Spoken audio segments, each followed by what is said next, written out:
What's that? Oh my gosh, what's the African restaurant that we go to in Chicago all the time? Ernie, once again, Rick has a very nice tie on and you're sitting next to him without a tie there. You're just bringing them down. Did he set you up and say, I'm not getting dressed up tonight, Ernie? So, and then. I think you start keeping them on the size.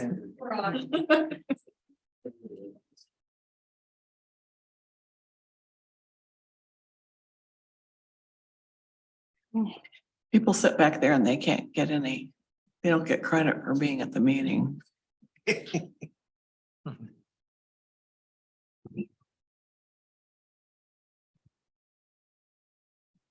Good evening, everybody. We'll call this meeting of the Delta Township Board to order. Will the board members and guests please rise for the Pledge of Allegiance? I pledge allegiance to the flag of the United States of America and to the republic for which it stands, one nation, under God, indivisible, with liberty and justice. Madam Clerk, will you please call the roll? Trustee Mohica. Here. Trustee Cascarilla. Present. Trustee Brewer. Trustee Bowen. Here. Treasurer Fedewa. Present. Clerk Clark is present. Supervisor Fletcher. Here. You have quorum. Thank you, Madam Clerk. A motion to excuse Trustee Brewer would be in order. So moved. Second. Someone supported. All those in favor, please say aye. Aye. All those opposed say nay. Motion carries.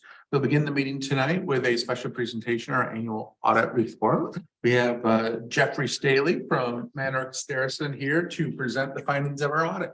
All right. Well, thank you for allowing us to come today. I'm going to try to share screens. So me and technology, we are great friends. So I'm one of those individuals like pen and paper and telephones. So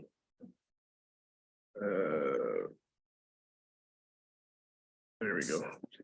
So we did meet earlier last week or 2 weeks ago, and we went into full detail of financial statements. The audit report this year is over 115 pages. So I will not bore you and go through every single page of the audit report. So what we try to do is do a more of a highlight, kind of a broad overview of the financial year. To say this year was a slow year for the township would be not accurate. It was a very busy year. You had a lot going on this year. And I do want to publicly thank Courtney and her team for being well prepared for us. Her and her team did a great job of getting all the information ready, which resulted in a very smooth, clean audit process. So thank you, Courtney, for you and your team. So as always, if we go through this, if you have any questions, please don't hesitate to ask as we go through it. So your audit results. So for your financial statements, we did issue an unmodified opinion. It is the highest level of assurance that we can provide as auditors. This year is unique in the fact that we adopted 2 new accounting standards. We adopted GASB 87 that deals with leases, and we early adopted GASB 96 that deals with subscription-based IT arrangements. The reason for adopting it early is because we had to do the change for 87 anyways, and 96 was very similar, so we elected to do it all at once. You were subject to a single audit for 2022. We did issue an unmodified opinion on the major program that we audited. As I mentioned, the unmodified opinion is the highest level of assurance that we can provide as auditors. Your financial statements do contain a management discussion and analysis section. It provides a really good overview. Highly recommend anybody that looks at your financial statements spends the time looking at the MD&A. Does provide a very good overview of the financial activity from this year compared to last year's as well. So overall, we were able to add to our net position township wide. So we did have a very strong financial performance this year. You do have a governance letter. It is our required communication to the board. It does disclose some significant estimates in your financial statements. Your statements do have some items that are considered significant, like pension and OPEB. Those items are considered to be significant estimates. So that's just a standard boilerplate letter in regards for your governance communication, very similar to what you've seen in the past. And I am happy to report that there is no management letter, no letter of recommendation. When it comes to the internal control side of it, your people are dotting the i's and crossing their t's and double checking. So the internal control process for the township is very strong. Like I mentioned, so it's new for 2022. Like I mentioned, we did adopt the new accounting standards. You had a fairly significant construction project going on during the year. Like I mentioned, we had the single audit. This year, the township spent about 9.6 million of federal funds. And the 9.2 of them came through from the Clean Water State Revolving Fund cluster, the funds that were used to start some of the wastewater treatment renovations for it. So, as well as we had some activity in the Saginaw Highway Corridor Improvement Authority. That was a new component unit with some activity in it this year that we didn't have for last year. We have a quick summarization of your statement of net position. It is broken down between your governmental activities and your business type activities. Overall, total asset district or township wide is about 194, almost 195 billion. So we have an uptick on the assets this year. Keep in mind, we have a $15 million project so far in the wastewater treatment plant, construction and process on that, as well as some of the receivables are up this year in regards to reimbursements from the state for some of the construction costs. Total liabilities, it's up this year, 50.2 million compared to 21.5 million last year. Again, we are borrowing from the state for the wastewater treatment renovation. So there's about $15 million of a new note out there, as well as we have some lease obligations. The impact of GASB 87 is we are leasing some equipment for medical equipment. So there's about $5 million of additional liability in there. So overall net position, 132.9 million compared to 124.8 million. So we did have an uptick on the net position compared to last year. Another summarization of the statement of changes in that position or the income statement, again, on a full accrual basis of accounting. We did have a nice uptick overall township wide in the revenue, a little over 39 million compared to about 35 million last year. Big cost for that is contributions made to the enterprise systems. So total expenses, 31.1 million compared to 30.1 million last year. So very, very consistent on the expense side of our operating side. So the increase in that position, a little over 8 million compared to 8.5 million last year. So so we have a slight improvement on the financial performance compared from 21 to 22. We have a nice summarization of your major funds. This is on the modified accrual basis of accounting. So we do have the general fund, and the paramedic fund and the capital projects. Those are defined as your major or more significant funds. Your non-major and then the water and sewer are combined in the enterprise funds, come up with a total primary and then our total for our component units. So. And then the income statement, again, in the same type of presentation. So township wide, we were able to add about 6.4 million to the fund balance. As you can see, the biggest portion of that is from the enterprise funds. They were able to add about 5.7 million, again, mostly because of contributions made to the systems. The general fund was able to add about 644,000 to the fund balance. And the rest of the funds are pretty close to being pretty much break even throughout. So overall, again, another strong financial performance.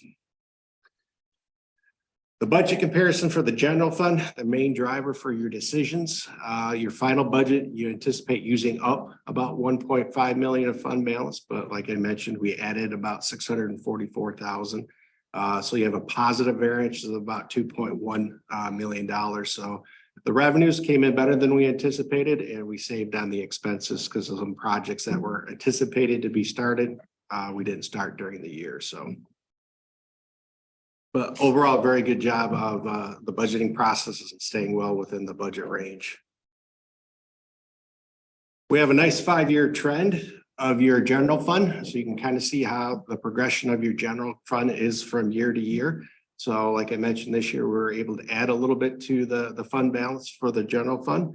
Our total fund balance as a percentage of expenses is 103%. So a very strong and healthy fund balance.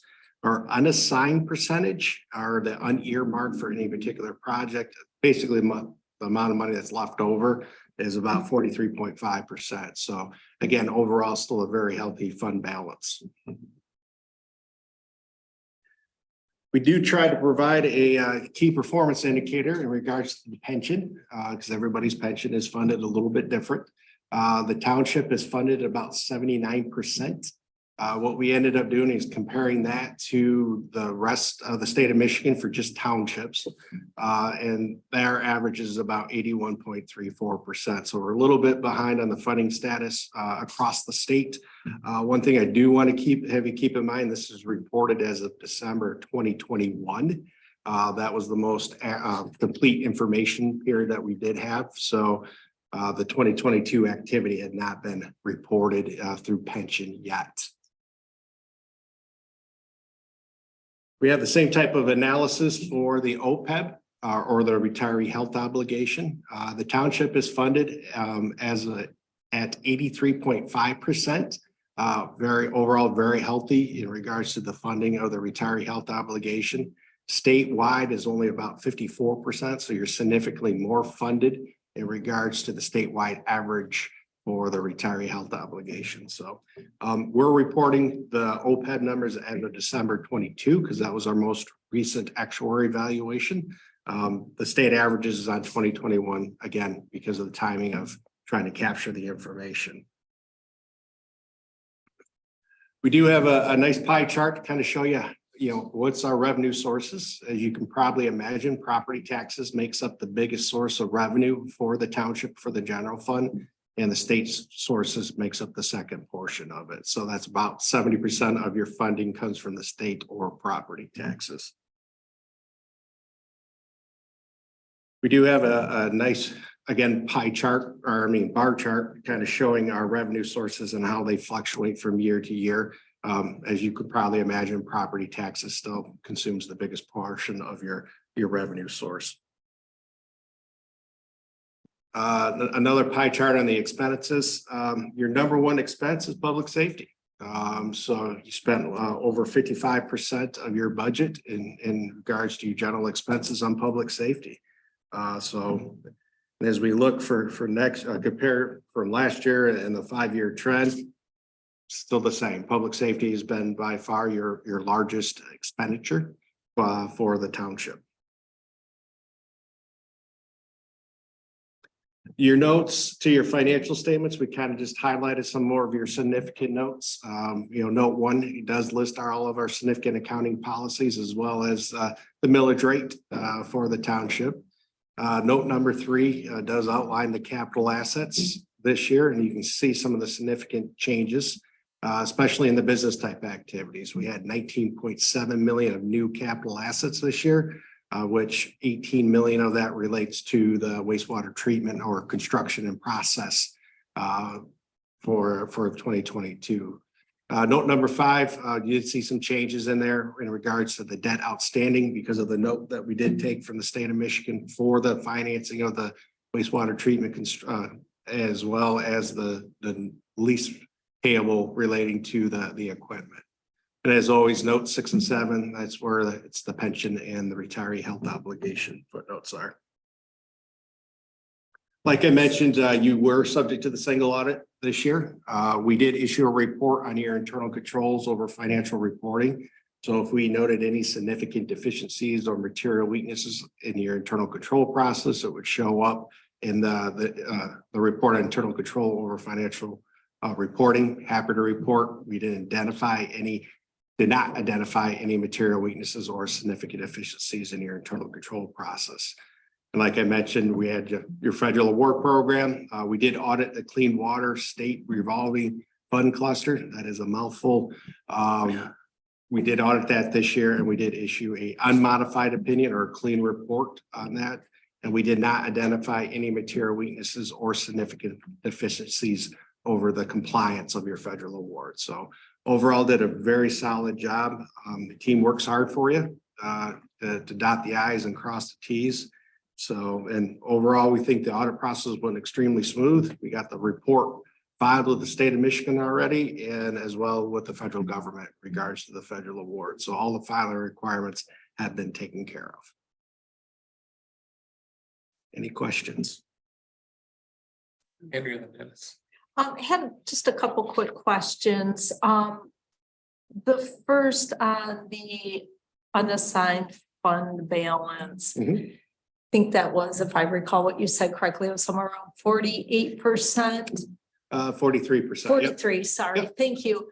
Is that, can you give some context to that, kind of compared to other similar municipalities? Or is there kind of a threshold, kind of a range that you like to be in? That's extremely hard to do because every municipality does it a little bit different. Delta has a tendency to assign a lot of the fund balance for certain projects where some municipalities may or may not do that. So it kind of skews that percentage a Okay. little bit.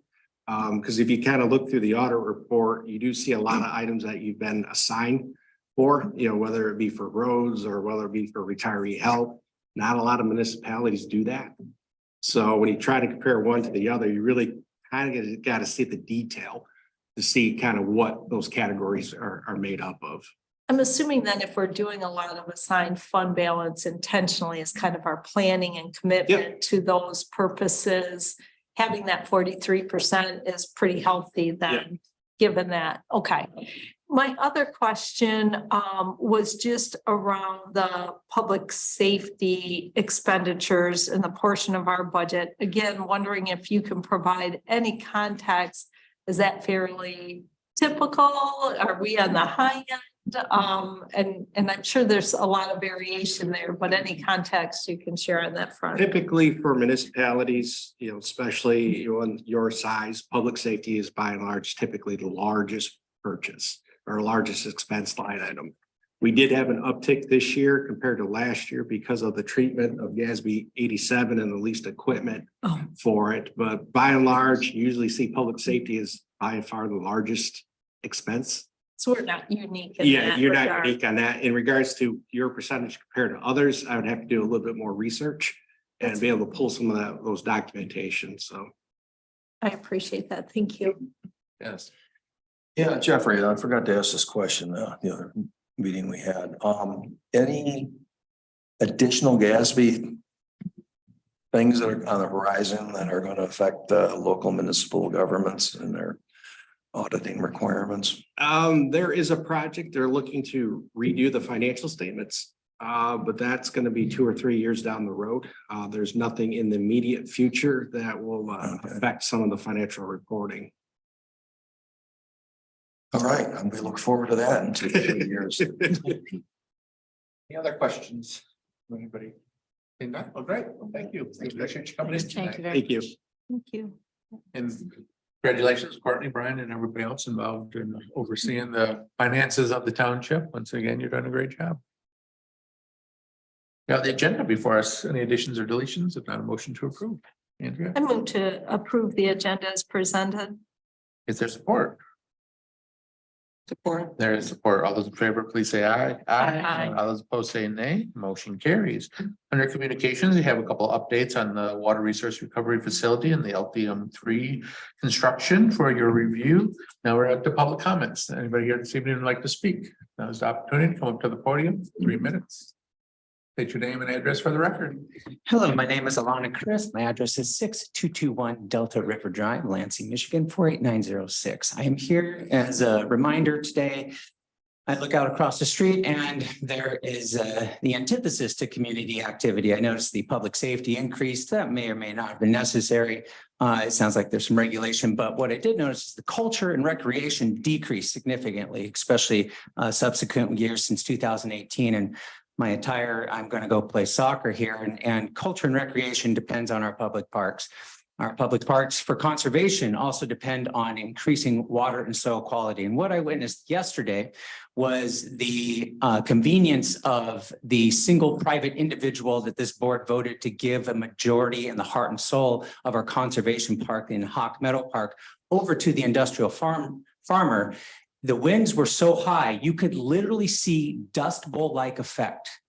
I could taste the soil in my mouth. I have it documented on both video and pictures, as well as other documentation of severe water erosions where the entire streams turn brown. And then they turn the ponds across the street at the other conservation land donated by the same individual, but to a non-governmental organization, completely brown, because what is happening at Hawk Meadow Park is the antithesis to conservation and antithesis to culture and recreation because it benefits one individual. I'm here to remind you that I am not only documenting this, but I'm playing a long game. I'm going to be the thorn in this board's side to get you not only to adhere to what that land was given over to, but also looking forward. I want to know what this board's going to do to get with what much of the rest of the state is doing in regards to the My Healthy Climate Plan or the Michigan Healthy Climate Plan. Because soil quality, water quality, climate change, all these things are paid for by the public. We pay the cost for the degradation of this environment for the benefit of one individual, one single individual that's given this land for pennies on the dollar. Furthermore, the park's not even being taken care of in simple regulations. Can't even have signage to tell people to leash up their dogs. Instead, it's a printed piece of paper that got washed away. There's no lids on the garbage cans. I'm constantly picking up litter from all the litter that blows across the street because critters overnight go in there and pull it out. And there are piles of mulch suffocating the ground that took a critical biomass that support the food web out. And now they're not only are they suffocating the ground below, but they're aesthetically ugly. I don't know what's going on with the management of this park or the rationale behind the closed door session about a year and a half or more ago that decided to exclude the public from commenting on the public park system. But I'm here to tell you that I am going to continue to advocate for this, as well as push this board to get into more environmental and climate friendly policies. Thank you very much for your time, and I look forward to next time I can come. Have a great evening. Anybody else in the public here in terms of for public comment? If nobody coming forward, we're gonna move on with the agenda. Next up is the consent agenda. What's the pleasure of the board today on the consent agenda? I move to approve the consent agenda as presented. Is there support? Support. There is support. Madam Clerk, will you please call the roll on approving the consent agenda? Trustee Mohica, Yes. trustee Cascarella, Yes. trustee Brewer, trustee Bowen, Yes. treasurer Fedewa. Yes. Clerk Clark is yes, supervisor Fletcher. Yes. Motion carries. Thank you, Madam Clerk. We'll continue now down to new items of business. Item number 10, the Delta Township Sheriff Substation Project, Design Build Contract Modification, Construction Documents and Bidding Phase.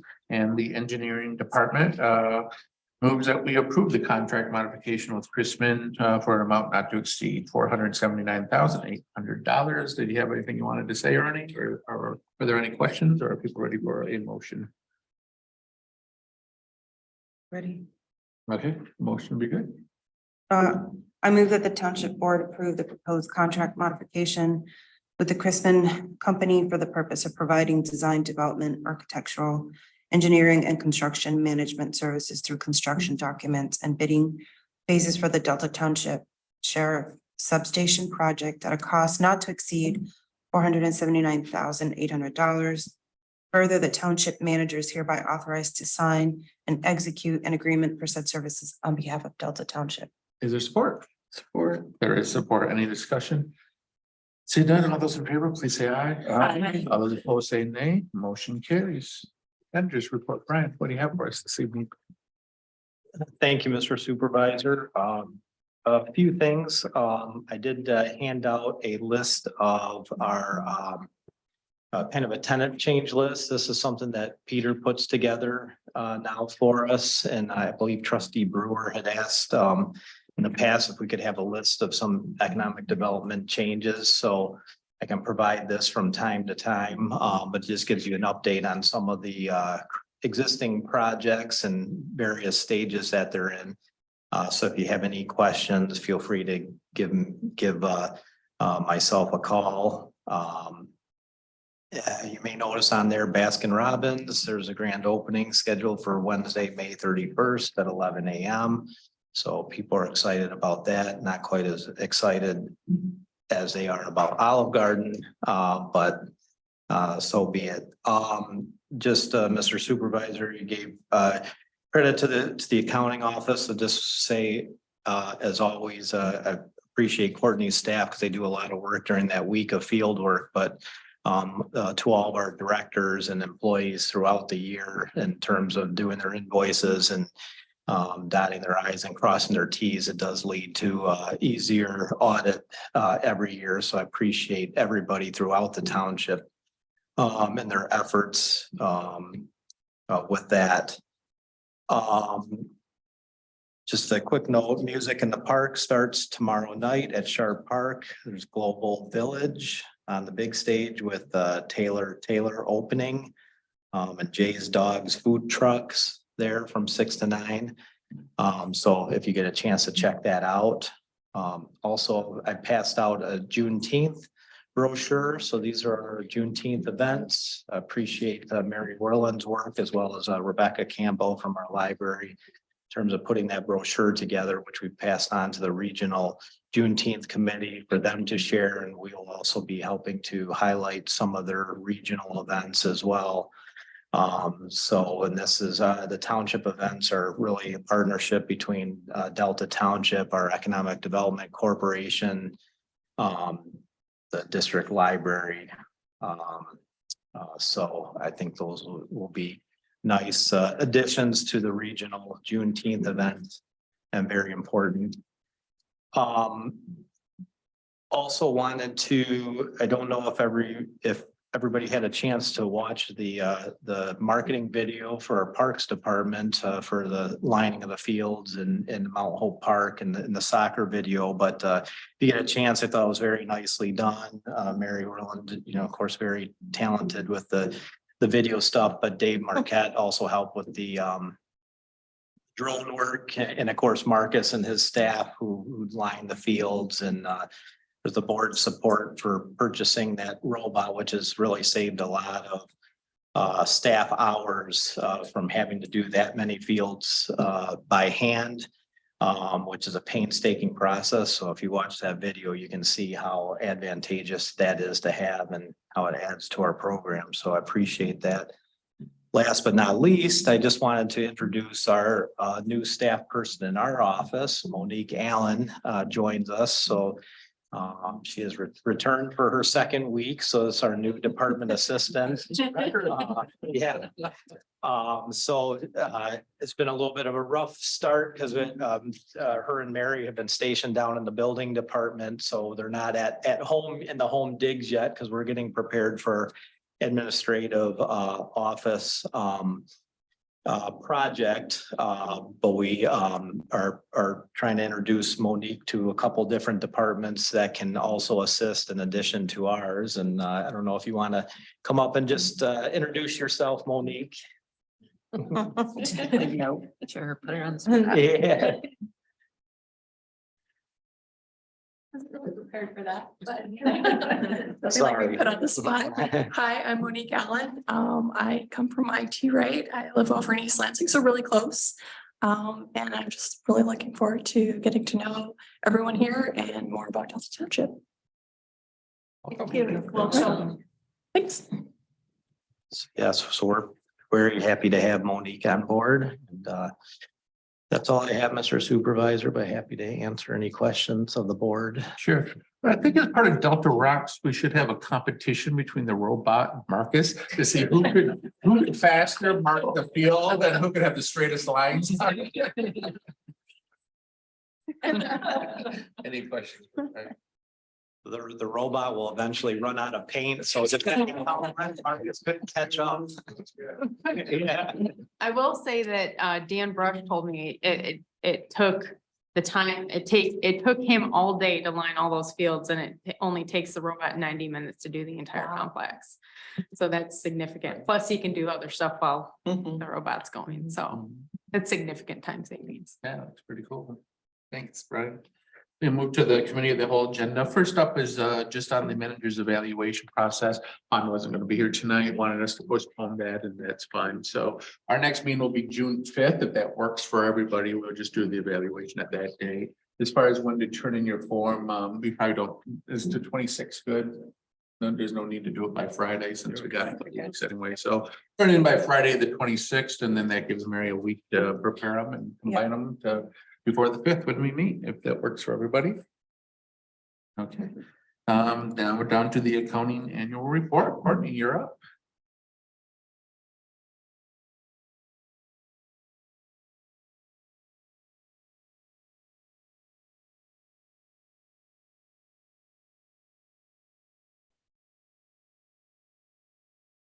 Good evening. Thank you for this opportunity to give my annual report. Can't believe it's my third one already.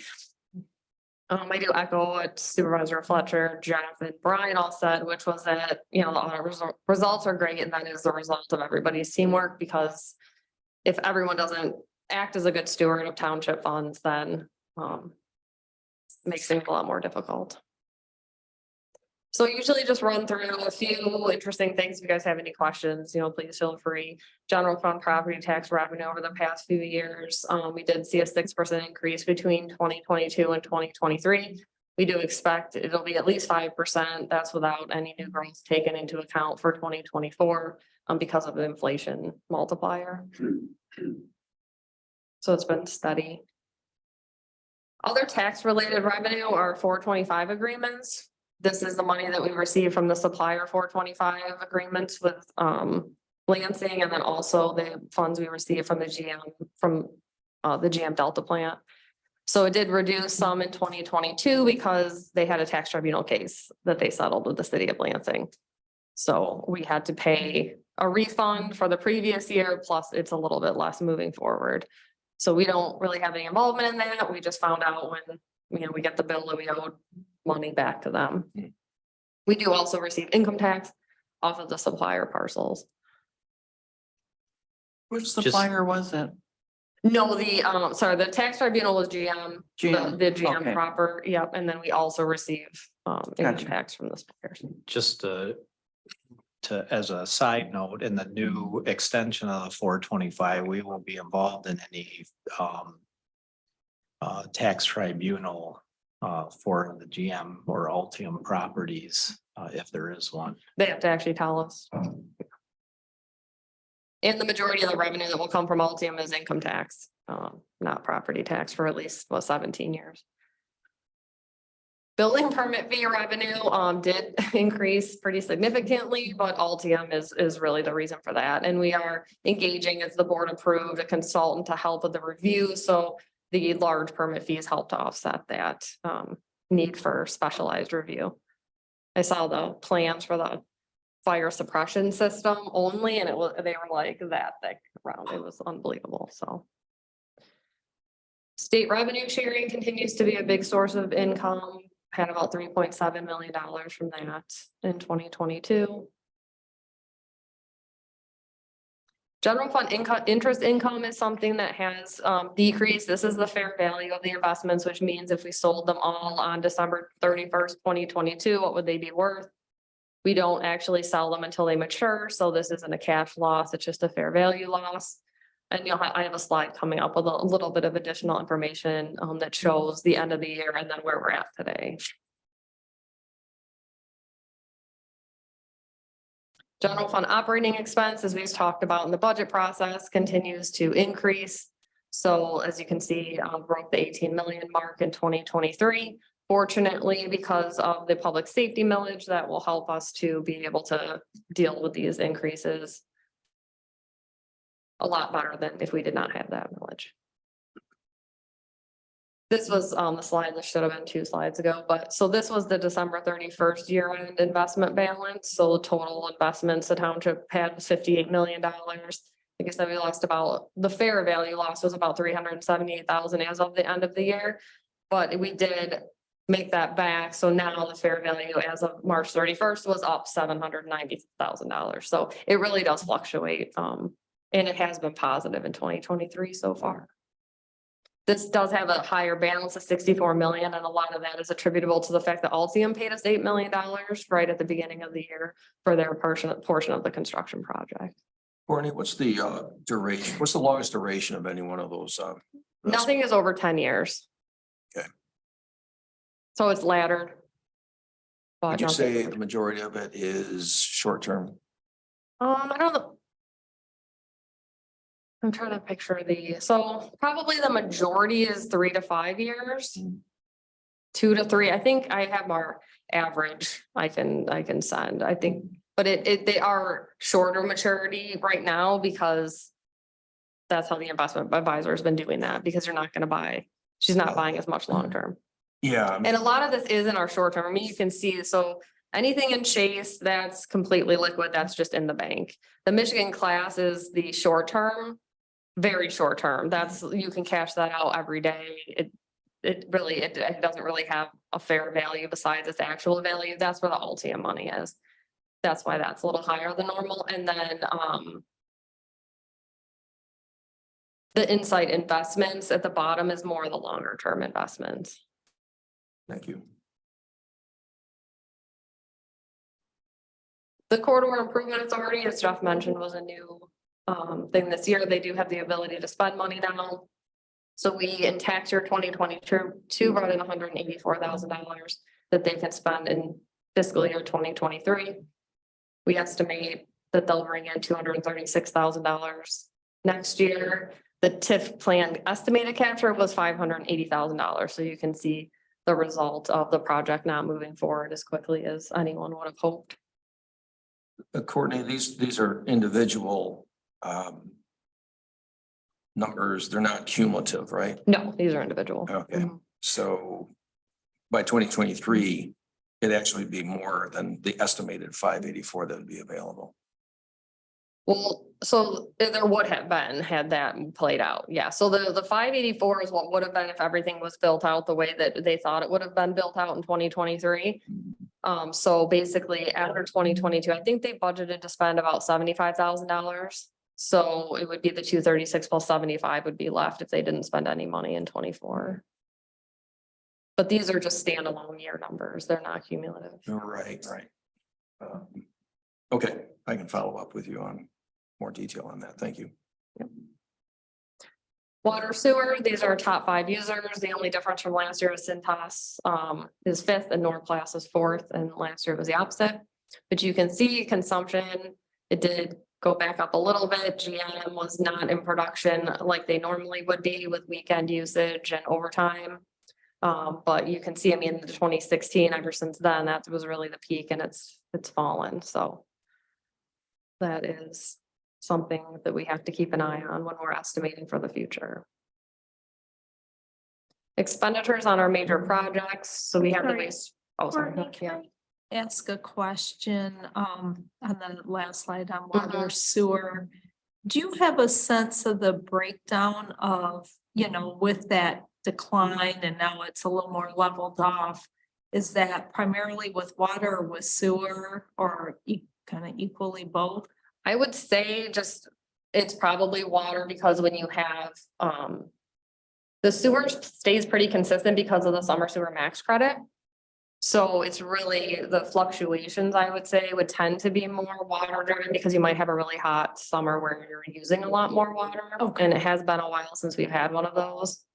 Okay. And, we got GM as a big driver, and that would be on both the water and the sewer side, but I would say it's more water than sewer. Okay, thank you. Expenditures on the major projects. So we spent about 21.7 million through April on the wastewater or wharf project. We don't start making principal payments on that loan until 2025. And then Altium, which has 2 funding sources. So most of the project work that you've seen and read about has been on the Altium side of the 8.6 million that they gave us. So we've spent about 4.7 million of that so far, and only about 2.5 million of the money from LEAP, but that's picking up. And the work that was in the packet, that's LEAP funded, that were just approved on consent agendas LEAP, and then moving forward the EQ basin, there'll be more LEAP cost, but a lot of the piping was Altium. Invoicing, just to give an idea, we generate about 10,000 water bills a month.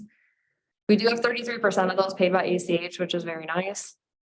And 40% are email bills, which is also very nice. That has a real cost savings to the community. And then taxes, we generate bills twice a year for 12,000 parcels. And we do receive our major mortgage escrow payments by EFT now, which is also very nice, not just one big check from CoreLogic. Those do come electronically.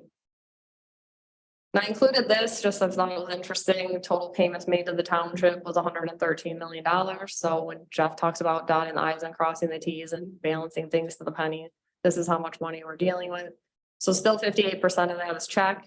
The large percentage of EFT is because that's how the state pays us and that's how LEAP pays us. So we get more payments in that way now. Do have about 1% in cash, which is about 700,000-ish. So we still do process quite a bit of cash, especially at tax time.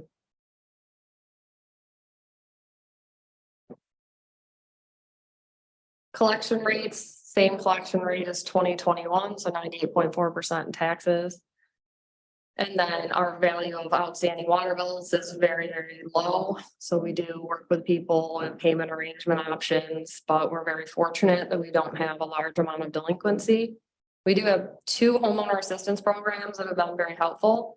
We do advertise those in with past due notices with Delta Magazine, Talk of the Township.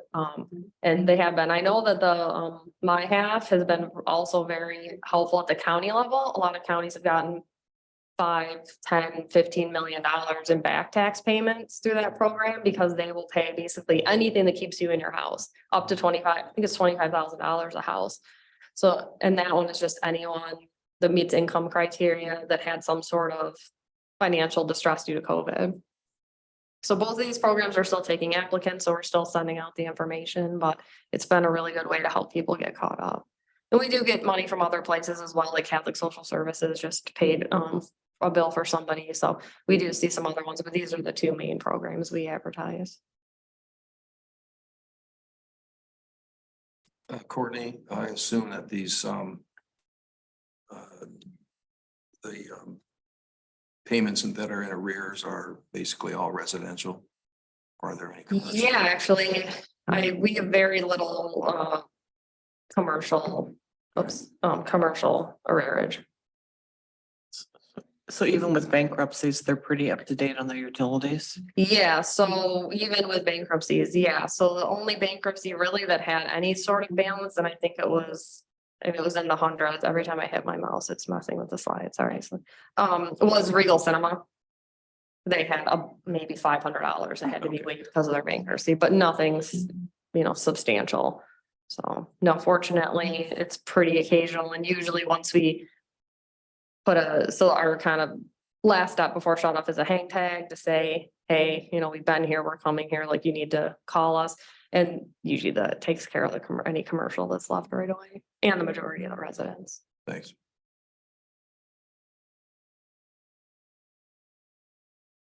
So this is where we're at currently with ARPA money. So we've received $3.5 million through that program, and then everything on the right is what we've earmarked for use. So the only things we've actually physically paid out were the payroll supplements in 22, and then we received the ambulance in 23. So we still have a portion of the aerial that's not covered by the state grants, some fire station projects, the admin project, another ambulance, and then hopefully one day the bumper truck will appear. But yeah, so we still have 1.2 million that's unallocated. And so we just have to sort of know what we're going to use it for by the end of 24. It has to be spent by the end of 26.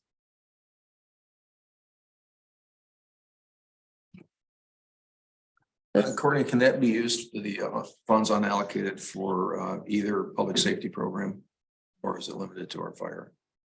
Oh, it can be used for anything. Okay. Any governmental service. We don't really have a limit on what it can be used for since they changed the categories. So it's anything we can spend governmental money on, we can spend ARPA money on. Okay. I mean, other than the payroll supplements, everything's been affiliated with public safety. And the admin building, but yeah. Yeah. Yeah, they do have our largest costs. So we've really made some headway with equipment, thankfully, through ARPA. But yeah, we could spend it on anything governmental. Okay, thank you. Just some tasks. Some of these are the same as other years, others are new. See what, so the reimbursement requests for Altium and WARF are things that we work on. So we have to provide all the invoices and the backup to either the state of Michigan or to LEAP. Plus we're tracking them to eventually share with Altium how we spent their 8.6 million. I did participate in the fire union negotiations and the implementation of the new agreement. We did start withholding tax for Delta employees who are residents of East Lansing and Lansing. So I think that was kind of a nice convenience we could offer. Annually update the rate study so that make sure that with the sewer and water projects, you know, where we stand for future years and future increases. Payroll, processing, accounts payable, invoices. I've been doing that a little bit more due to some staffing challenges. So that's been different to do that from a hands-on perspective. But yeah, about 7,700 invoices. Some 2023 projects. We have had 4 new staff members in my department since August of 2021. So that's everybody. And that's, and I've only been there since November of 2020. So it has been eventful, but everybody we're fully staffed now and everybody's doing a really great job. And so most of that staff is the one that went through this audit period. So they're familiar now with kind of the whole cycle. So really comfortable with where we're at there. We just haven't had a lot of time for extra projects. Like number 2 on my list is, you know, I'd really love to increase the amount of payments we make by ACH. The lieutenant's constantly telling us to not mail checks. So every time I mail checks, I'm thinking about that. But I'm hoping, you know, we have more time for some project stuff. I am implementing a new check security measure through the bank. So right now, there's certain things that the check is verified against, and this will add additional verification to that. So we're working with the bank on getting that implemented. We also launched the digital budget book, so we'll be continuing to update that. That's kind of one of those things where there's always a million things you can do with it. So we'll be working on that. And then, of course, the bond sale for the sheriff's substation. So we've already met about that with our financial advisor and bond counsel. So we're ready with getting the new rating and the official statement and ready to go when the plans are done and the bids are back. And then just the annual reporting requirements that we are always working on. Some are due at the end of the year. Most are due by June 30. Now that the audit's done, we can finish up a lot of these. I think that's it, unless there's any. Courtney, just, you've already passed it, but would you do just a quick highlight on what the issues are with mailing checks? Well, apparently they What's find them happening? in bags in people's houses. Yeah, so that was not So- good. And then what happened in my former community, and this has been publicly in her report, was somebody, you know, was able to like wipe off the name of the person with whatever magic they do and then put a new name, and it got through their verification methods because everything matched and it doesn't necessarily match the name. And so, you know, now they have insurance and the sheriff and everybody involved in this. And it's just. E-Tran had it happen for about $12,000, one check, and they're plucking them out of the mailbox, changing who it's payable to, and they have banks out of state that are not real bank. I mean, they're not a bank you can walk into. They're all online banks, and so you just take a picture of it and the check is, and it's gone. Yeah, I mean, we had one where the vendor said they never got it, but the check was cashed. Right. Well, fortunately, in our case, AT&T had received it and cashed it, even though it was made out to somebody completely different. So at least it went to a township account, but yeah, that's a little scary, right? So, Oh, I don't. I mean, not that ACH isn't scary too, but it's the way that things are going. And like I said, if you had another pandemic, I mean, it'd be nice to be able to do that stuff remotely, whereas a check, you have to come in, cut it, hold it that, you know, you don't accidentally double sided, because I just did that, you know, and then the check, you know, you're ruining checks. So there's a whole process to that and it'd be nice just to ACH the payments out. So we hope to get more into that. And we do pay the largely CCC, the contractor for the wastewater plant. We do pay that.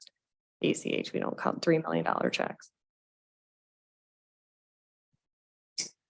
But don't put checks in your mailbox at night. Got it. Drop them in the post office.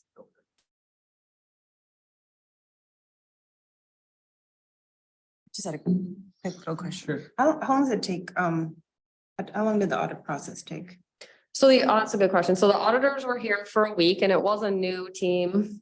Bethany, that many of you may know, she is in a different division there now. So it was new people, which was nice.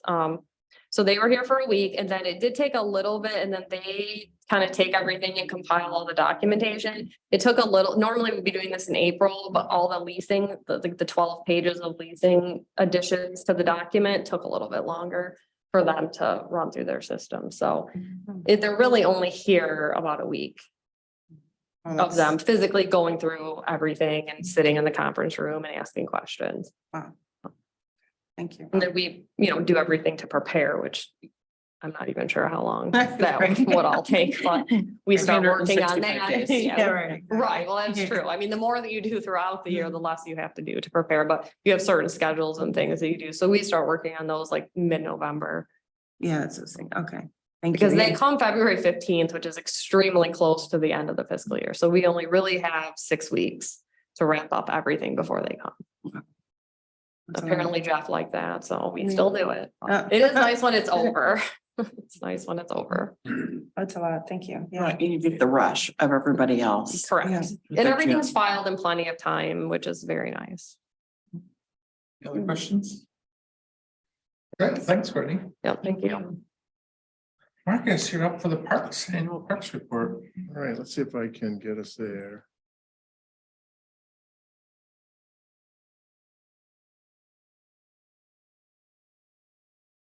Great. It'll just take a Okay. minute. There we go. I was gonna Yeah.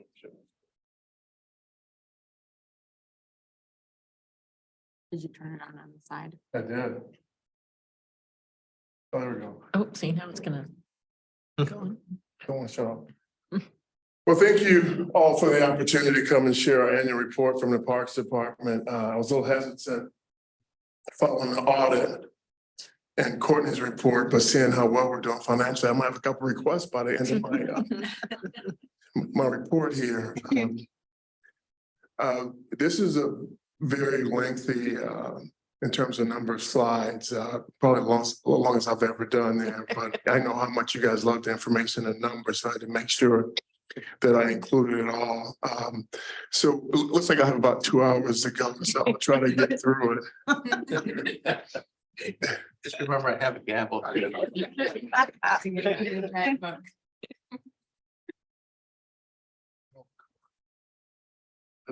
do not want to sit, and I want to be able to use this, but I'm gonna have to switch up here. Okay, so we'll start out with our Granger report. As you're aware, the township has enjoyed a great relationship with Granger dating back to 2006, the amendment in 2014. 2015, where we introduced curbside recycling for our residents. Granger has a new community person. You probably have met her. It was Charles Howard there for a while. I think she's making her rounds. But just some information as to how we work together to educate our residents for the curbside as well as for our drop-off location. This is just going to show that over the last few years, you'll see where this curbside, street side is listed there has increased our recycling. So we are seeing that and happy to see that more residents are recycling.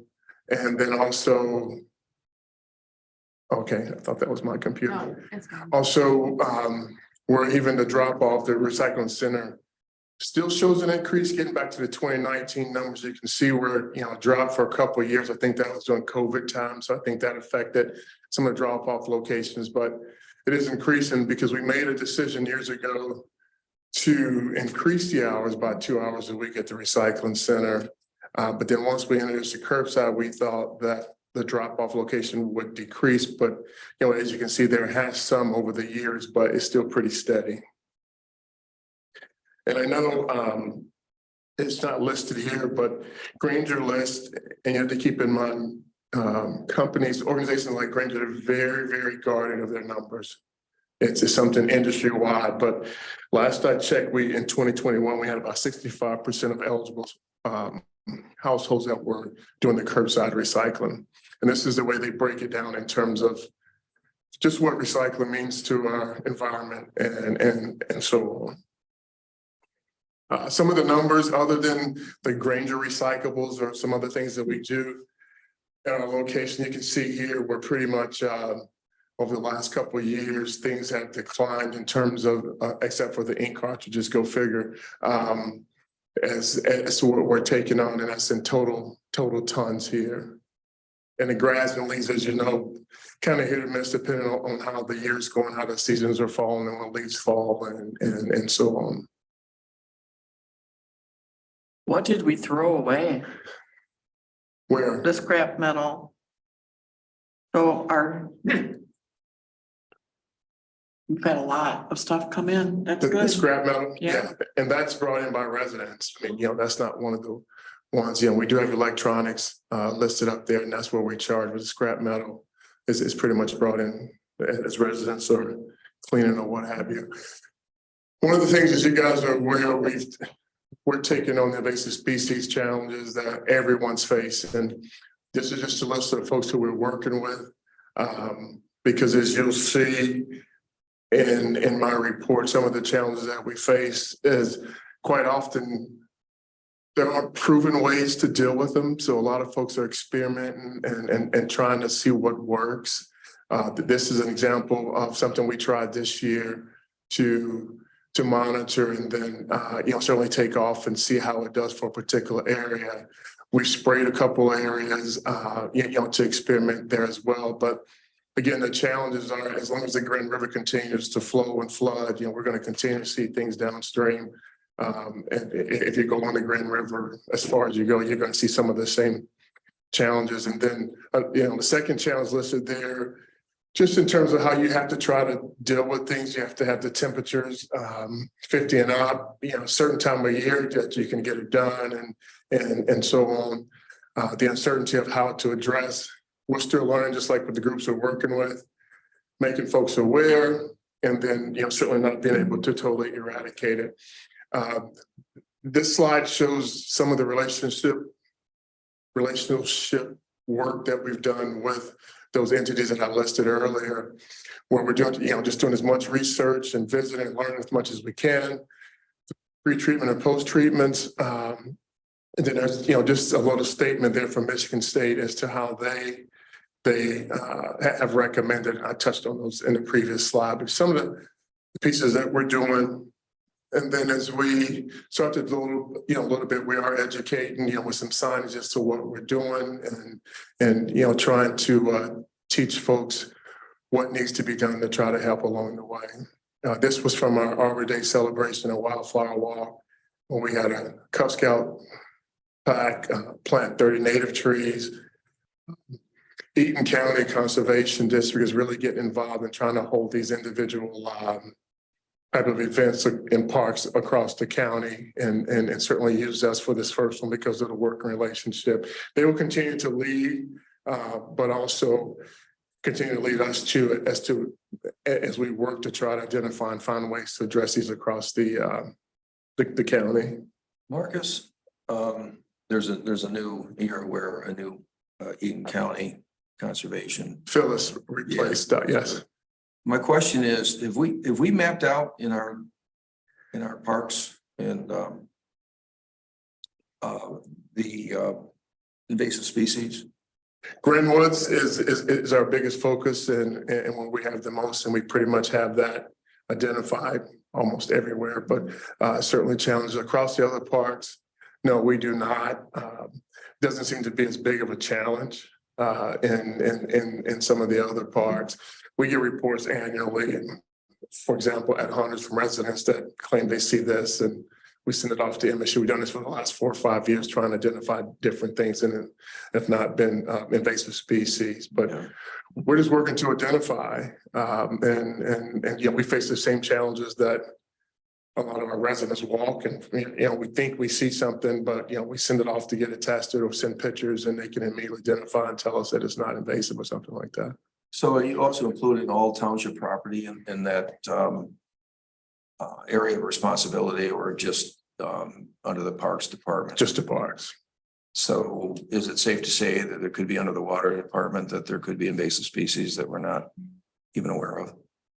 I would assume so. I mean, we do have a number of residents that will call in things in their own immediate areas of neighborhoods to the county, and the county have investigated those. And we work with them a little as far as that, but it's certainly a reporting system that includes, not just us on behalf of parks or the township. It's just something that residents, need to identify and share as well. Yeah, I understand that, but I would suggest, a thought that the entire township's property, would be in the inventory. Now, whether you get to it or not is a different matter, but I would suggest, we may want to expand the scope of that as to include all the township property.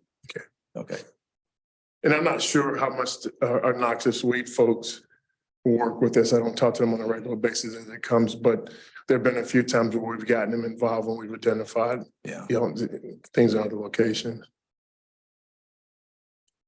So here we'll transition quickly, and I usually love to share with you guys some national statistics on behalf of the National Parks and Recreation Association.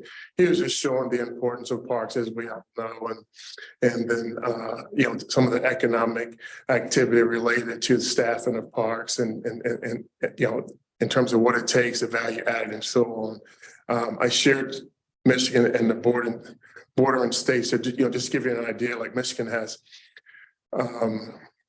22.5 state employees related to parks, and then you see the labor income and value added and so on. I just pulled this piece again from the national study that some of our local reporting eventually leads up to. In 2022, we spent a lot of time on the Parks Master Plan. This is our opportunity to, as I like to say, develop our Bible, because there's so much that goes into it and so much that we try to live by as we move forward. It's also our biggest event, our biggest document that we solicit the public input, although we get lots of public input on lots of things, but this is one that we really asked for. So here, just some of the things. We're very proud to say 683 individuals fully participate in the survey. Some of the demographics are listed there. 85% were residents of Delta Township. You can see the breakdown there in terms of where in Delta from they come. The other 15%, I'm going to say, were pickleball players from around the Tri-County area. And then, even the age group breakdown, where 46.5% were between 25 and 44, and that shows that in my opinion, we're getting more of the families involved with the Park Master Plan, especially year after year. I'm sorry, time after time. We know there are a lot of seniors involved and so on. There's still a pretty significant amount there, but got some work to do in terms of maybe the younger age groups and somewhere in the beyond 64. Just one of the things that we highlighted was the September 21st public input open house that we had, kind of the breakdown there. We had the different stations and residents were able to come and talk to staff as well as various and kind of share their plans. There were some different things for them to put stickies on as to what they thought were important and so on. And all of that kind of led to some of the results that you see there. What can we be doing better? Water stations along the pathway, more shade in parks. Then we even get some of the individual particulars like bathrooms, Delta Mills, and missing soap dispensers.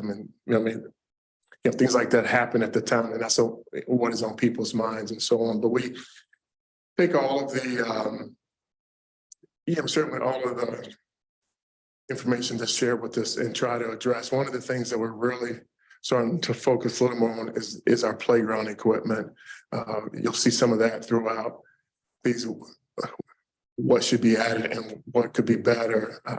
We have very big and very nice playground equipment, but it's starting to get outdated and it's very hard to find a replacement park. So as we get more into the grant section here a little later, those be some of the things that we'll have to certainly consider going forward.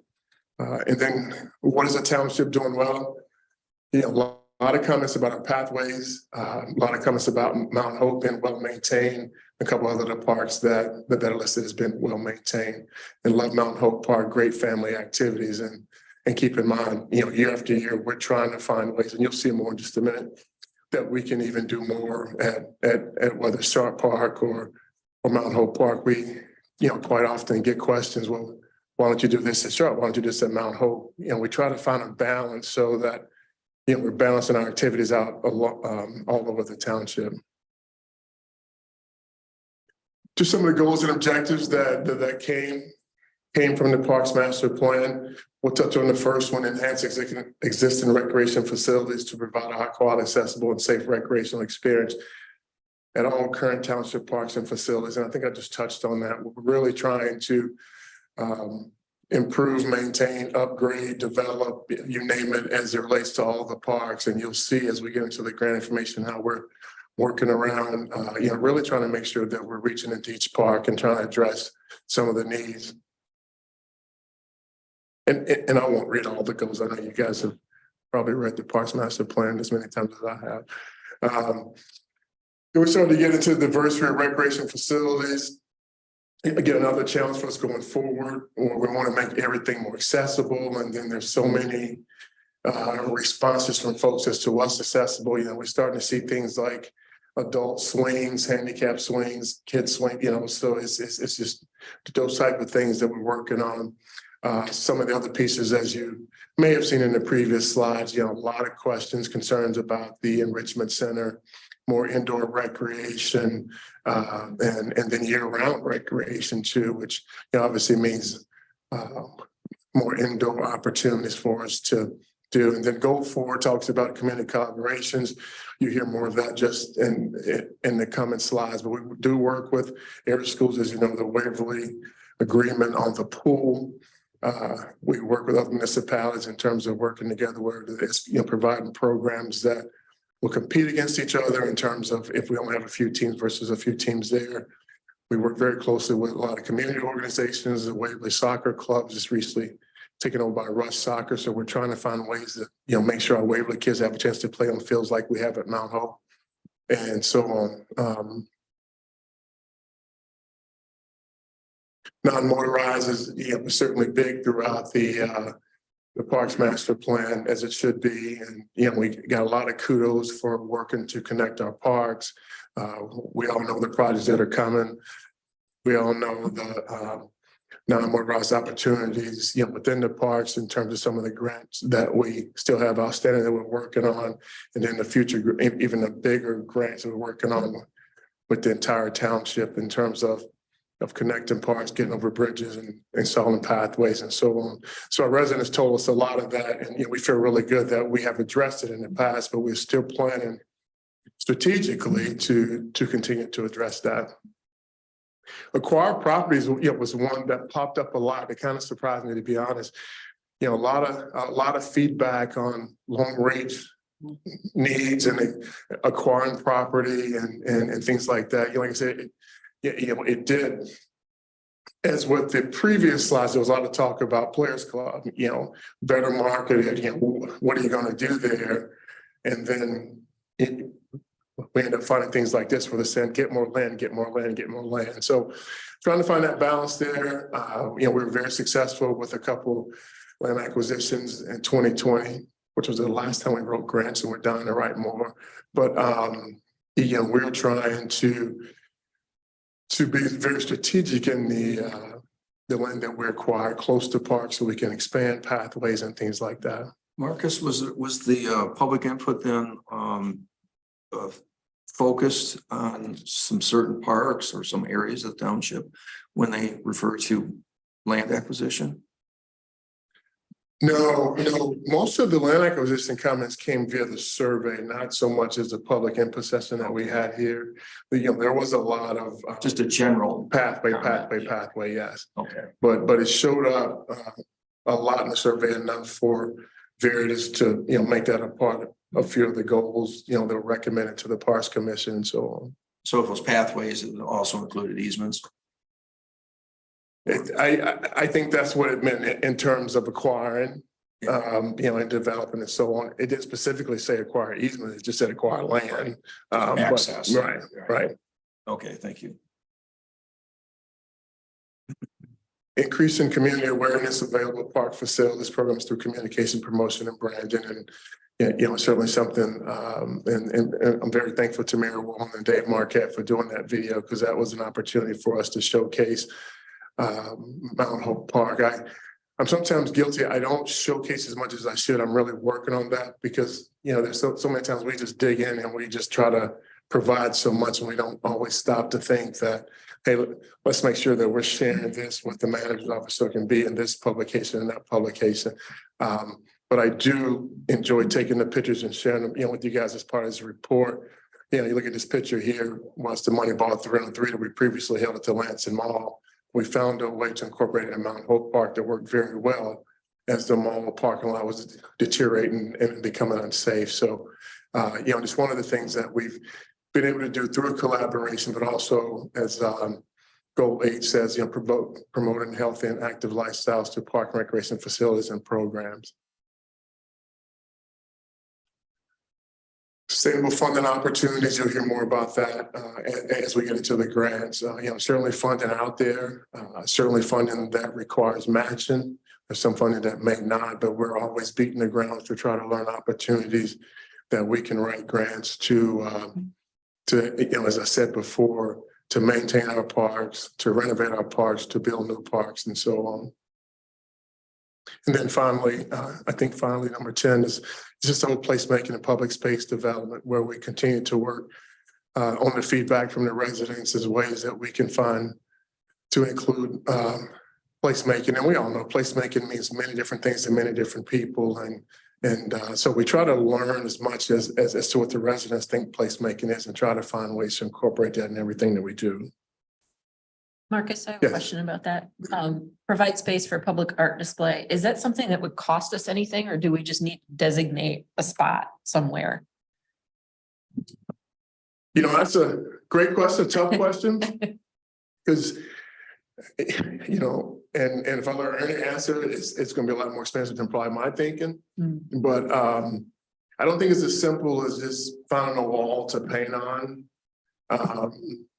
Whether you think outside the box, what the Lansing Mall allow a side of the building to paint on.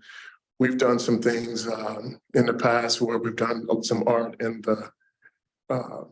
the west parking lot of Sharp Park, and it was greatly received by everyone. Some folks it was a frog, but then there was some that were questioning, why are you doing this and so on. So we've even over the years researched opportunities that we could do something with and at the library.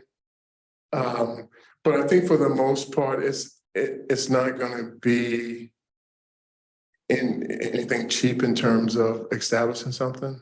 Does that make sense? Okay. Yeah. Okay. And would that be for rotating art or for permanent installation?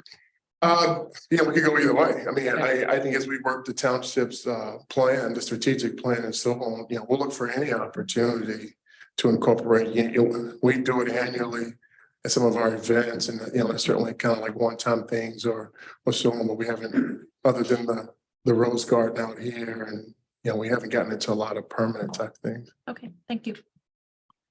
Marcus, as you're reviewing the Parks Master Plan, I know we're going to be having sometime in the near future a presentation from the county on their parks millage, and so as we're thinking about opportunities for potentially having some of the revenues from that millage dedicated to projects here, have you started that process internally, even thinking what might be good uses of some potential or good requests for some of those dollars? I'm not sure how much they're committing to Delta Township, but, and what goes to further goals from the master plan? You know, that's a loaded question. I love it because I can answer it in so many ways. We on certainly an annual basis, but really a monthly basis, you know, we're constantly looking at grant funding opportunities. What can we do? What matches the grant? As I said, we have needs anywhere from playgrounds to adding another phase at Mount Hope Park, and you know, and a lot in between.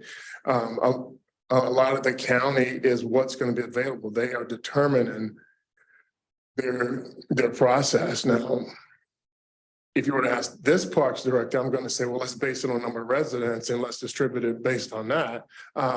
So I think it just, you know, it's going to depend on what their process is. Is it going to be a scoring system? What's going to get you points to be successful with their grants, just as we've done with the DNR over the years? I've got some statistics coming up on that. We will study the process and we will certainly put our best foot forward. You know, for example, one of the years that we were grants, you know, we wrote 6 grants, which was unheard of, and we got 5 out of 6. So we have projects. The park master plan gives us projects. It gives us direction from our residents. Internally, you know, we know more about our maintenance needs and so on. So we will match any project. Well, I'm sorry. We will match any grant seeker, not grant seeker, but any funding. We have a project to match it. And a lot of times that's going to be an internal decision based on where we are, you know, this pathway, parks, or so on. Does that answer? I'm sorry. It does. Thank you. Because I could go on and Well, on. let's- yeah, obviously a lot more conversation Mhm. that will be had between Yeah. with the county. on And we have this. folks, you know, Jeannie Perlwright, I think she might have popped in. She's been monitoring things on the county level and keeps me updated as to how they're moving. I know Brian and even you guys have received some information as well, but it's just like, what's going to be the process? Sure. And then we'll be ready to go. Right. So the last few years. So really the last few years, let's keep in mind that COVID was, you know, affected a lot of our programs. For example, the Daddy Daughter Dance was moved outside in 2021. You might ask why, you know, did the numbers drop in 2021? We're also dependent a lot of times on the facilities that we have, usually working with our local hotels. You know, we may have, we don't always get their best night. And, you know, it's one of the reasons why we're able to help them by taking a night where they have some openings, but it may vary 3 ballrooms versus 4 ballrooms and so on. So some of those things might affect the numbers. But, you know, if you look at daddy, daughter, mother, son, mother, daughter, and then, you know, the mother, daughter was one that we just implemented in 2021. You can see how much that's grown. Then as you find your way down, there's some events we've tried that we haven't given up on, but we, you know, certainly learned some things. And as we reevaluate for the coming year or future years, we'll continue to work those. I know some folks call us and, you know, want to do an event, but, you know, we really try to get people to understand that we like to do as much planning as we can, because obviously the budget process starts in July. And if we don't have the big events planned, then it becomes a challenge for us to try to do something pretty much less than 8 months to a year away. But things like the Kid Mud Run continues to grow every year. Trick or Treat Trail is one of the most exciting events as a way to get our businesses and organizations involved, with a chance to get in front of over 1,000 folks, kids and adults. And then Music in the Park, as Brown reported earlier, you know, was a tremendous success last year. So we decided, you know, this year to add a few more of those. Lots of great feedback from residents, all ages and so on. So we're going to continue with those. Marcus, we don't require any kind of registration for the trick or treat trail? They just come? We do for the businesses. Well, I'm talking about the people, the residents that are coming with their kids, and then. No, we charge $1 donation, but from an efficiency standpoint, that number of folks to have some sort of pre-registration. Yeah, so on. it's just the issue of having not the capacity for the people that come as word spreads and then you get kids that are disappointed and crying and the line's an hour and a half long and they don't. I worry about the reputation the event will start churning. We do take steps in terms of, we know how many bags we hand out, so we know how many kids are there. And we always encourage our businesses to bring twice as much candy as we think the kids we're going to have. The line's been long from year to year. There's some where it's been very efficient, but then there's some businesses that want to talk to people, talk, so you try to find a balance. A lot of businesses do what they want to do, but then keep the line moving. So it's always a challenge, but to my knowledge, we've gotten everyone that has shown up. Now, if some aren't showing up because they think it's going to be big or they know it's big, then I don't know a lot about that. But usually if they're dressed and they're coming, they're going to wait. So hopefully that answers the question. Mm-hmm.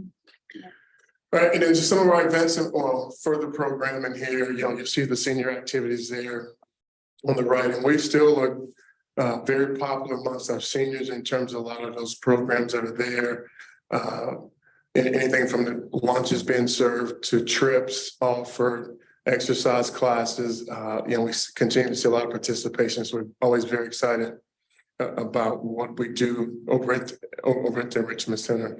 Aquatic's been kind of a different story, the last few years with the pool being down and so on. Also, the biggest challenge has been finding lifeguards and swim instructors. You don't see a lot of youth swim classes there, but our staff this year, for example, has been out and about, attended the Waverly. I think Brian reported this in one of the previous meetings, attended a Waverly job fair, and we have a few opportunities from there really to try to build lifeguards, but also build swim instructors as we work to add more to the pool. I can tell you that the adult aerobics classes have come back even stronger than they were. Lap swimmers have come back even stronger. So we're very excited about that as well. And then just some of the youth enrichment classes, a lot of those are from the dance classes that we're able to introduce over the last few years, and those have just grown with the collaboration that we have there running that program. Here, you also see the slide a little later, but I wanted to point out just some of the effects of Mount Hope Park. When you start to look at our soccer numbers and our baseball numbers. And I can tell you in 2023, for the second consecutive year, we've gone over 500 kids since we moved out to Mount Hope Park.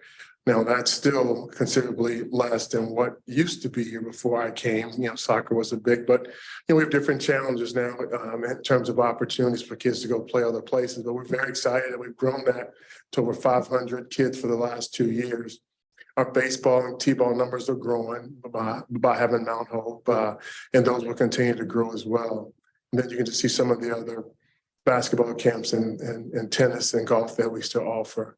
Adult sports, still and somewhat dealing with the dying death of adult softball, but you can kind of see where our participation is still pretty strong. The number of teams itself will continue to decline. We're one, if not the only municipality that's offering adult softball leagues. So we still draw on those. We also have collaboration with the DNR, former DEQ, but they still run their leagues through us, and we have an adult softball, a church softball league that uses our fields as well. Kickball, steady. This is certainly more of a recreational group. So excited about that. And indoor and outdoor volleyball. Indoor volleyball's picked up a little more. Outdoor volleyball, we struggle with in terms of getting, because there's so many places where people go play at bars and things like that. Marcus, can you go back to this for Sure. adult sports? So I've had some feedback that we're having scheduling issues with pickleball, and I see pickleball isn't even listed on here. There's a slide Are that's gonna we- touch on that. I'm sorry. There's an upcoming slide that I touch on that, but I can answer your Okay, question. well, I'll wait for yours. Okay. I'll wait to hear what you say and then I'll see if my question's answered. I will answer your question. Because I'd love to know what scheduling issues we're having. Transition a little bit to our rentals here. You can see some of the setups, and we share these because, this one here on the left was a recent event at the Grand West Pavilion, which, was the first time that I saw that place look that nice. I mean, but very creative folks where not the monitor, but the screen, there's actually a sheet that someone put up. It was for a bridal shower. Doesn't look like the same place if you've been there, but there's been so many nice setups.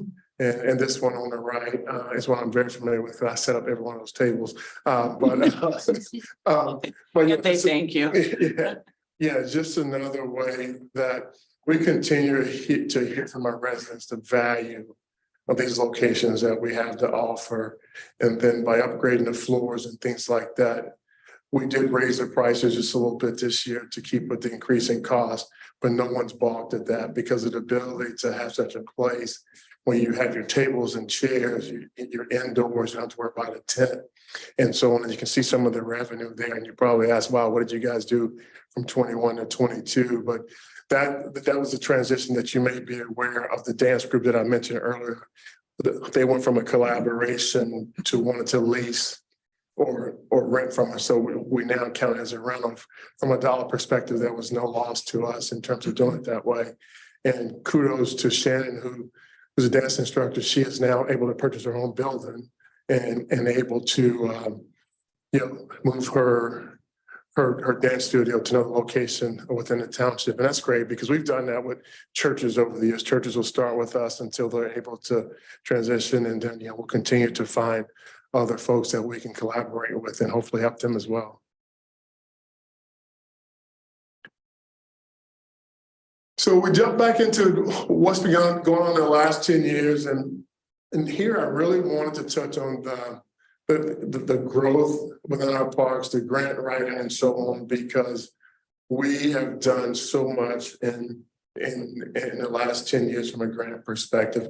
This shows the township DNR grant history dating back to 1973.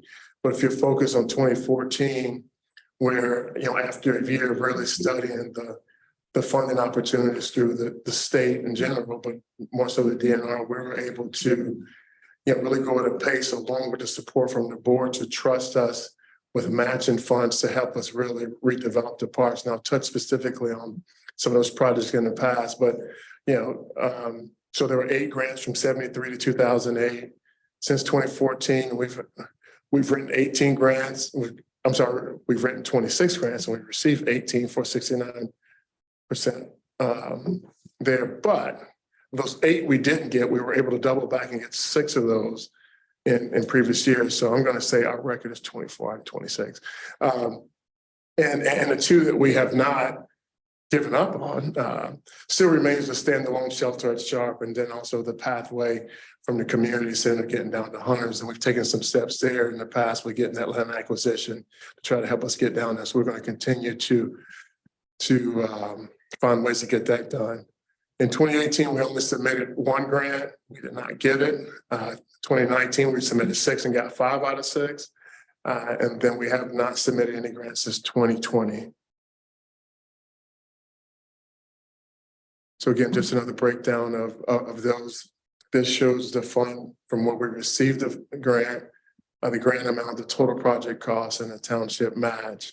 Certainly, I can't take much of the credit without turning to the rest of the township team, especially engineering department, in terms of since Ernie came. I don't give Ernie too much credit. He seems to receive a lot of credit in here. So I'll say the engineering department. But no, since Brian made the decision to go with a full-time engineer, man, it's just helped us so tremendously because, as Brian pointed out to me, and I quickly agree, parks guy, I'm not engineer or parks builder, but we work very closely with them to learn as much as we can. But they usually take it at that point and get it done, and you guys see the outcomes of that. So just pinpoint a couple of years, you can see in 2014, we did the Mount Hope land acquisition, just dating back when I started. Delta Township had, from my understanding, had weathered the tough economic times around 2008, 2012, and the then manager at the time said, "Hey, it's time to start growing our parks and turn me loose." And I don't think he realized, how how out of the box thinking I was going to be and an opportunity. So we're able to come back with, some of the Mount Hope one was, had been planned since 2005 there, talking about the plans for the park. So the message to me was, why, let's look at the 60 acres. And then my first look, I saw the next 60 next to it was open. So I say, can we turn it to 120? Lo and behold, we were very successful with that grant. So we go from 60 acres to 120. I think at the time, at least 75% of that, maybe a little less, was the grant itself helping us to get that land.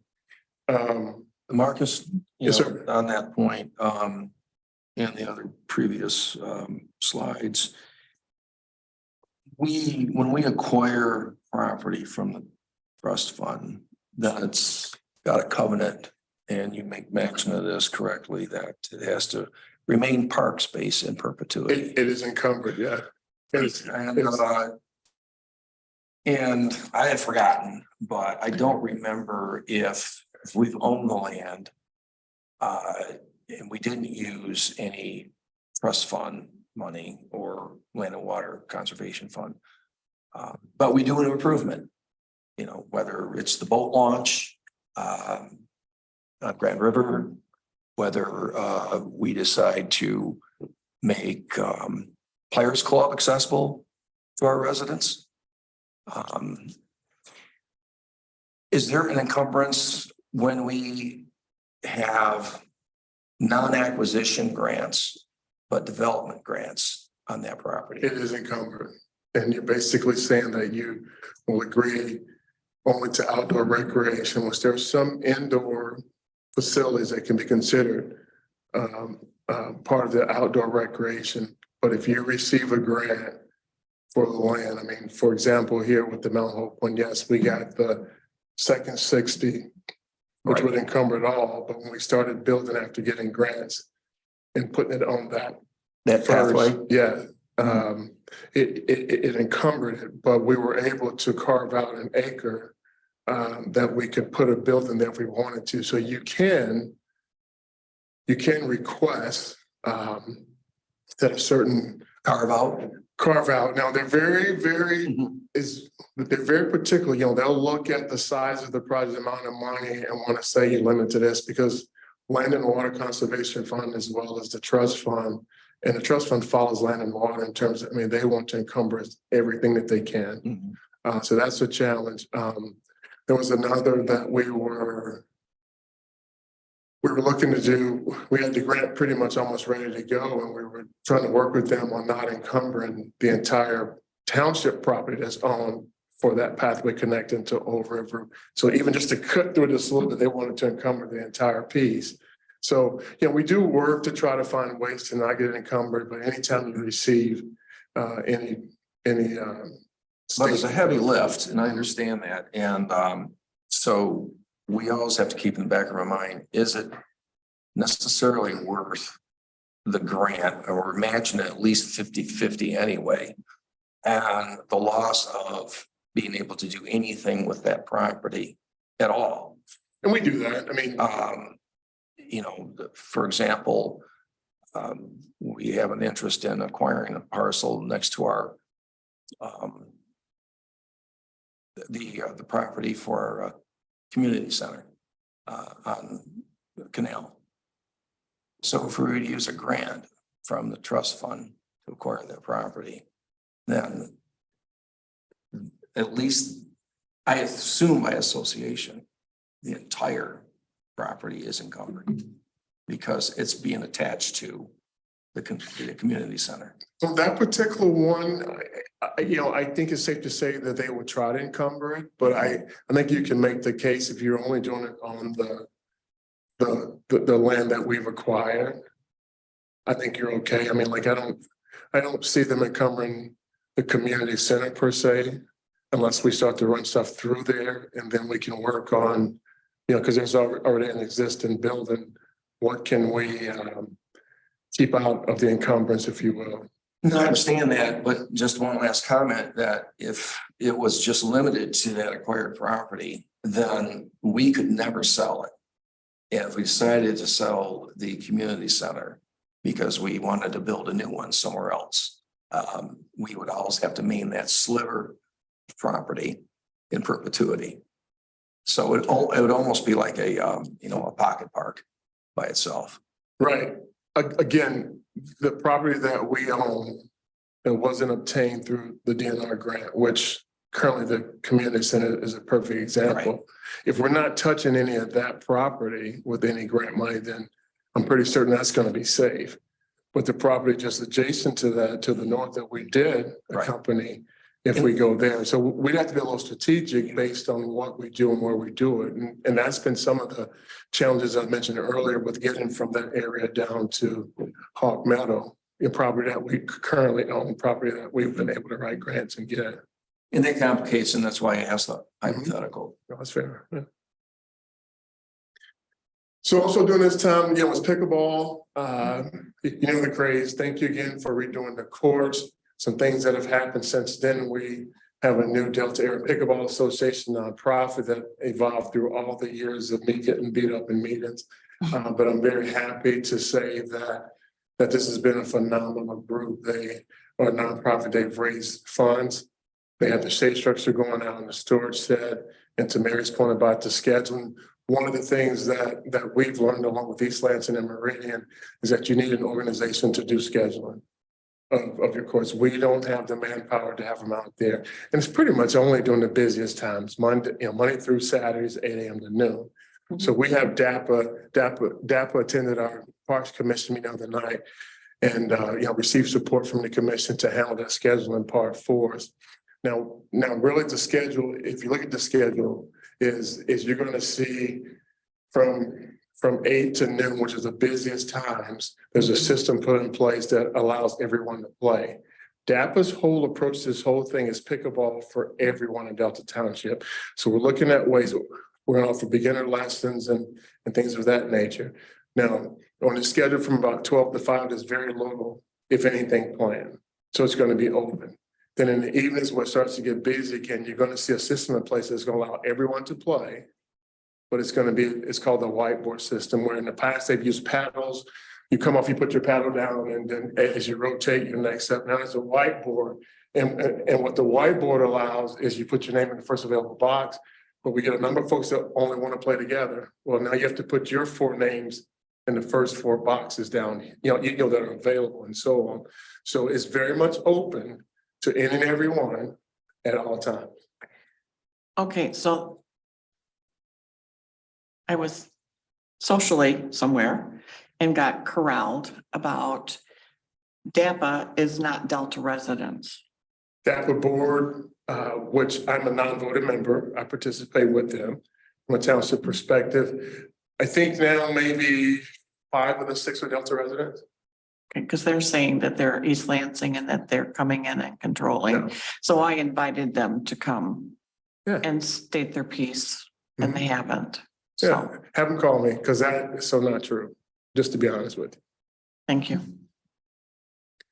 Hawk Meadow Park, the vault here, and we're able to add that, and that's been a tremendous asset to there.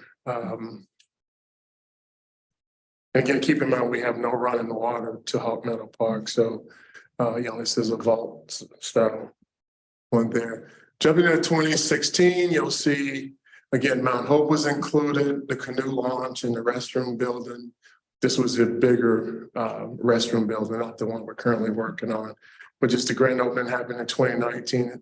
Some days it seems like that thing's been open for 20 years, but it's only been about 3, coming up on 4. Again, you can see from where we got the funding to the total cost and so on. And certainly as we began to develop, and this was before the previously mentioned engineering department was in place, where we had lots of infrastructure in that 2016 project that was a bit of a surprise, to be honest with you, but we were able to get it done with your support, and therefore launched the official first phase of the park, even though it says phase 2. And then just some of the things that we do out there, of course, soccer, flag football, baseball, and then other events that we host, and then not to mention the pathways that we continue to develop. The pathway around the fields was included in the first phase, and then we get into the neighborhood pathway and eventually the perimeter pathway. This is just a sign. I actually had to say before Mary got that wonderful video, but just showing one of the setups. And I like that video because I've been preaching for years. These aren't just soccer fields. I mean, so many people get in their minds that, well, how many soccer fields do you have out there? You know, having a robot makes it easier because, you know, we can easily transpose that 6+ acres into different type of fields. Now, soccer seems to be the hottest one right now, but we use it for, you know, flag football and a few other things as well. And I'd already touched on earlier, so I don't have to here. I just kept the adult stuff in there to kind of go over some of the increases that we have. And as I mentioned, a lot of the youth stuff is because of Mount Hope Field. Then we get into the canoe launches and you know, the Willow property that we were able to convert that to a canoe launch, native wildflower garden and parking lot. Just some pictures. I took this picture here of all the cars. This one, particular Saturday that I was on duty riding around, and was amazed at the number of cars that were there. We've also been able to work with the Middle Grand River Water Trail to all the launches throughout the Grand River have these signs that tells you where the next access is and the mileage to it and so on. So anything from Lansing to us to Grand Ledge and beyond, you'll start to see these. And then just the educational piece on how to use the easy launch. And you guys are also aware that we have some able-bodied launches that over the years we've been able to implement, and they're still widely used. 2017, the neighborhood pathway that I mentioned, and then the canoe launch and park improvements at Delta Mills and the Old River Trail pathway. Again, just some of the amenities that are listed there: observation fishing deck, the basketball court, and then some of the other things that are coming for Delta Mills will include the cricket field, where we have some landscaping work to do there, but working with it's called the Lansing Cricket Club, and the majority of those members are Delta Township residents. We're working with them on providing some opportunities for cricket players to kind of have somewhat of a home location. Lot of enthusiasm. We're planning a grand opening, once we get that up and going. But just a different population within our Delta Township community to be able to offer that. And we've gotten some support on that field. It's been probably a couple of years longer than I wanted to be, but we've gotten some support from other groups in terms of helping us fund it from a concrete standpoint and so on. And then just the final pieces to that Delta Mills grant, just a little separate thing. And then the biggie, that we are always excited about, just like anywhere else, not just because it connects two parks, but it has a bridge, and it was really a whole township effort with the DNR grants as well as the TAP funds. It gave us a chance, my first chance to work within the two organizations, being MDOT and the DNR, to get funding. And I won't throw out, but I want to say maybe this entire project cost the township office pocket maybe between $100,000 and $200,000, if I remember correctly. So, just a huge project that we were able to leverage some funding, and we're working really hard on doing the same thing, trying to get over the bridge right there on Webster. Neighborhood pathway connected, just a few, connecting those, and we still get requests from other neighbors up that way when we're going to connect to them. So we're hoping the perimeter pathway will open up some opportunities to get over some, whether it's easements or what have you, so we can connect to those, just as we're doing here. And as you know, the pathway, the neighborhood pathway, all the pathways in Mount Hope are highly used, and I know the bike lane along Nixon those were put on delay, but still just looking for ways to connect our folks. But very, very thankful that we're able to add those parcels on Nixon through the county. So we'll continue to be in Beth, another response to your question. If there are opportunities that we can find some grant funding, that's something else we can put in the mix as well. And it's just a different look at that.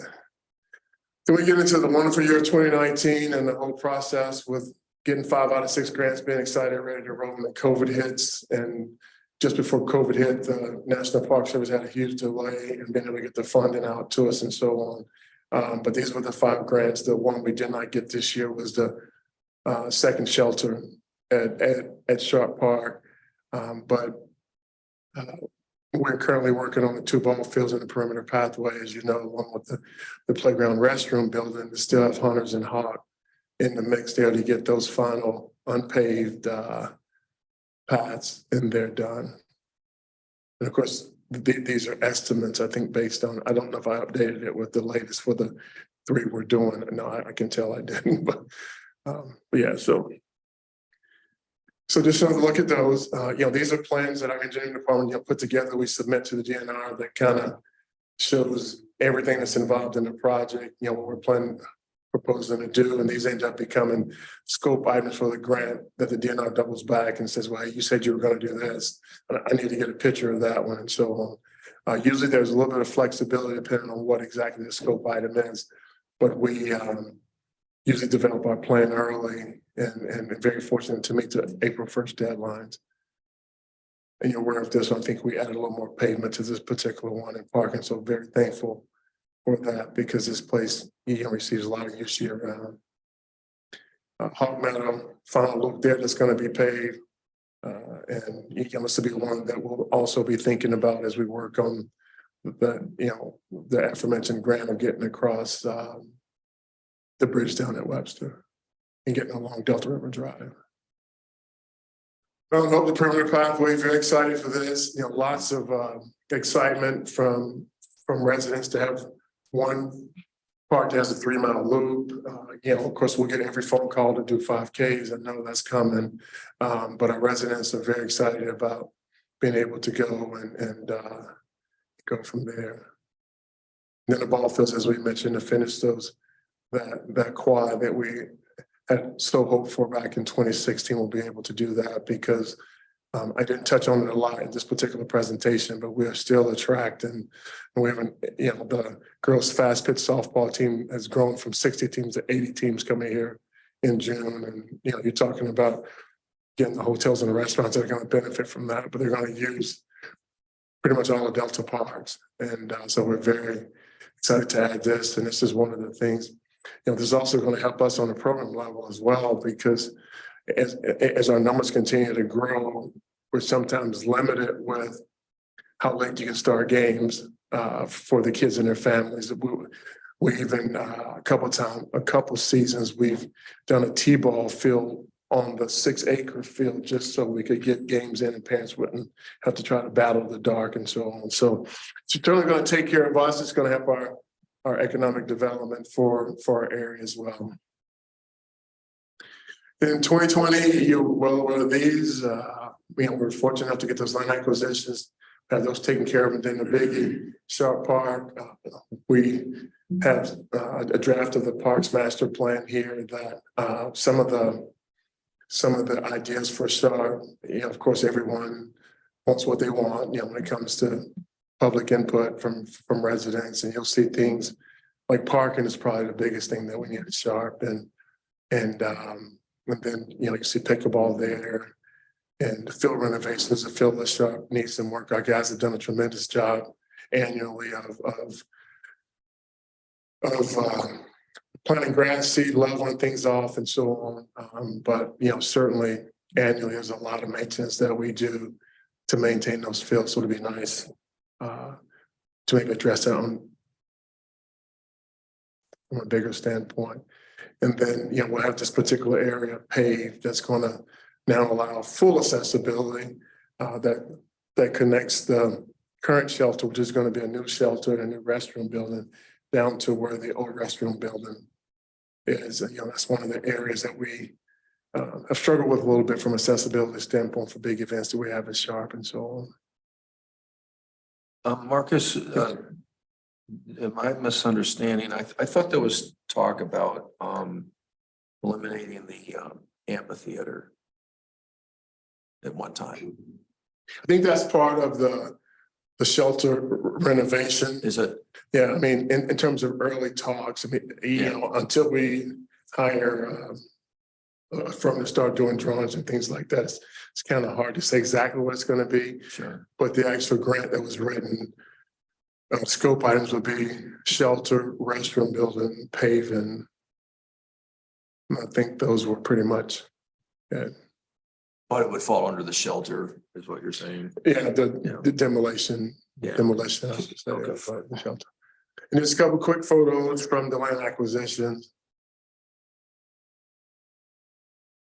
And then is one of the biggest things, as I mentioned, I started you off with some of the national data that talks about staffing and so on. But I wanted to pay tribute to all of our park staff. But as we start talking about projects and growth, this is something that we have to be mindful of, is that our needs from a staffing perspective are going to grow. You know, Mount Hope has been a tremendous part, but the dedication that we have in terms of adding staff to that has been a challenge, to be honest with you. But certainly looking forward, you know, we've been able to do it with one 29-hour-a-week person, but then having a full-time kind of overseeing. So we've been able to balance it out. But you know, we have 6 full-time year-round, really 1.5 to 2 are dedicated to cemeteries, 4 dedicated to parks. And we start to get into part-timers. You know, we have 3 year-rounders. That also includes recycling. All of our staff are trained in all the areas. So, you know, they know one thing, they may be at recycling versus projects at other locations. 5 long-term seasonals. Here you start to see your cemetery guys who are mowing and eventually getting up all the leaves at the cemeteries. And we have 3 for parks. And then the summer seasonals, I think we're getting close to having 10 there. Had a great summer of summer seasons last year. Just young folks who not only looking for a job, but just kind of fell in love with an outstanding job for us. You see them doing anything from mowing to lining ball fields to working at events and so on. Whoops. And with that, success and challenges. You know, our successes continues to be grant writing and as I mentioned, certainly understanding, you know, Township's priorities in terms of matching funds, not questioning that at all, but been very thankful of the matching funds we've received in the past. But if opportunities, you know, will present themselves, we will be ready to go. The strong and growing funding sources. I mean, you know, DNR came out with the Spark grant, Spark funding, I should say, and that at the time was not a good match for us. And we're kind of monitoring that as they continue to work out how they will roll that out in the future. Eaton County Parks Mills, we touched on that, really just waiting to see. Very, very thankful for the support of our residents through the Parks Master Plan. You know, again, that becomes kind of our direction in terms of what we can address and sometimes when we can address it.